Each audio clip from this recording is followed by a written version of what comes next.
rather than read the book.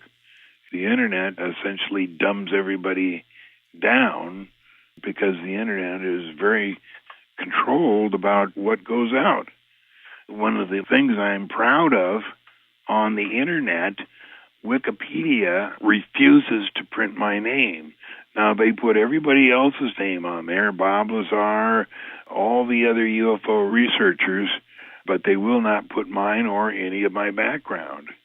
It's really interesting. I consider it an honor not to be on Wikipedia because it shows that somebody has a grudge, and that somebody is the government.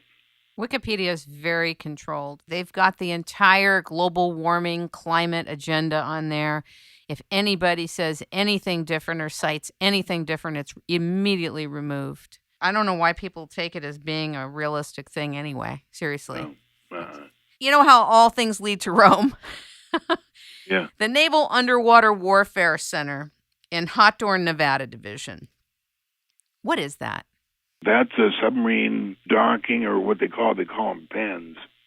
The Pacific Ocean underlies most of the United States, and what we do is at certain places we drill down and put elevators, huge elevators, down to the level of the Pacific, and then we bring the elevators, one of the entrance, two of the entrances I know is one is in San Diego and one is in Monterey Bay, just north of Fort Ord. They can go under California, and right under Hawthorne, Nevada, there's a huge submarine pen. I think there's room for 100 submarines. And the reason it's there is because in Hawthorne, Nevada, just across the street from the Naval Warfare Training Center, is the weapons and munitions manufacturing company, and I forget the name of it, but they're the ones that make all the special weapons and explosives and ammunition that the Navy needs. And they don't have to transport it on a highway and make it obvious what they're doing. All they have to do is drive across the street. You cross a little train track when you're going from Las Vegas to Reno, and that little train pulls a load of munitions and bullets and missiles and stuff and tows it across to where the elevator is, and they load it into the elevator, and it goes down 4,300 feet to the level of the Pacific Ocean.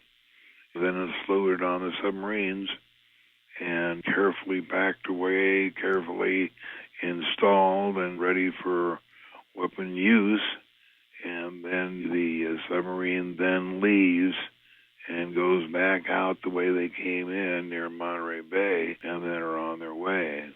Now, there's many elevators, and there's many bases around the United States. One of the biggest is in Memphis, Tennessee, and of course the way they get up there is using the Mississippi River. St. Louis, Missouri is where they do a lot of technical research on atomic nuclear submarines. And so there's a secret place in St. Louis which you go down these set of stairs and open the door, and there's a United States nuclear submarine floating right there. And how did it get into the middle of the United States? Well, it came through the Gulf of Mexico, up the Mississippi River, and parked in St. Louis.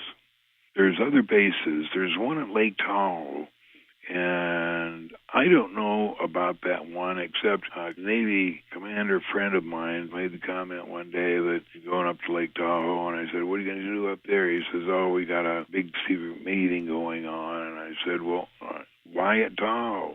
He says, well, that's where one of our secret bases is. So there may be an elevator there, or there may be an elevator at Pyramid Lake. There's something happening at China Lake, California. China Lake is a Navy weapons testing base, and people have seen nuclear submarines floating around, specially constructed pens. So how they get to that level, which I believe is only about 1,500 feet, how they get to that level, I don't know. The Navy submarine base, there's a new battleship that's computerized called Fleet 21. Do you know much about that? It's a battleship that is completely computer operated. There's not one single person on the battleship. It's serviced completely by computers. And on the fantail or the back of the boat, there's a large landing area where, if it needs to be serviced, there's a crew of 6 or 9 technicians that can go on there and fix anything that needs to be fixed in those computers. And then they take off and leave it, and then Fleet 21 goes on its mission. I'm not sure how many we have now, but I know that 2.5 years ago they were doing sea trials down there at Coronado, south of San Diego. So it should be fully operational. And we have another real interesting boat.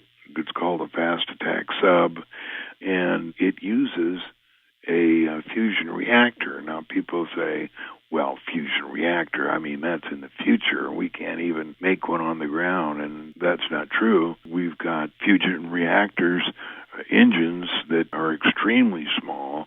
We can use them for all kinds of different things. And one of the things we use them for is the new fast attack sub. It's about 70 feet long. It has a crew of 9, and it can carry a crew of 12 SEALs. There's a SEAL lockout, which they can use by being at a certain level under the sea and letting the water in, becoming accustomed to the pressure, and then leaving the submarine, going out and doing their job, and then coming back, getting in the submarine and repressurizing and going on their merry way. The advantage of these fast attack subs is they're really fast. They go about 125 knots. Usually when you're measuring the speed of a boat, I think the formula is 1 over the square root of the water line, 1.34 times the square root of the water line of the vessel. And so if you take a vessel that's 1,000 feet long, its maximum speed would be like 43 knots. Now, most of the carriers that we have, they talk in terms of maximum speeds of 45 to 50 knots, where in fact, even before we had fusion reactor engines, we could get those things up to 95 knots by using reactors. I think the Enterprise had 5 nuclear reactors, would push them through the water. And what they did in those days is they had a special skin that when it was charged, it would push the water about 10 centimeters away from the hull and essentially would have no drag. And so you're just pushing it through air and you're not limited. I mean, the thing is just like an airplane just sailing through the sea, and it could go 95 knots.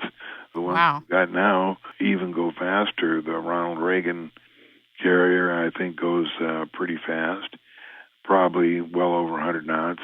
It's kept secret from most of the personnel on the boat by telling everybody they're confined to lower decks because of a possible bad weather, and they don't want anybody swept off the deck. So everything is sealed towards the deck so that nobody can get up there and see how fast they're really going. Navy is in complete control of the 24 weaponized orbiting satellites. They have 2 Naval Command satellites that they use to operate these weapons. I don't know how many each one holds, but there are 2 of them. We've got the International Space Station, plus 2 Navy Command satellites, plus 24 weapon satellites. So your next question is going to be, holy smoke, where does all the food come from? Well, the food comes mainly from rockets that are sent up, and they're full of fruit and canned vegetables and food like that.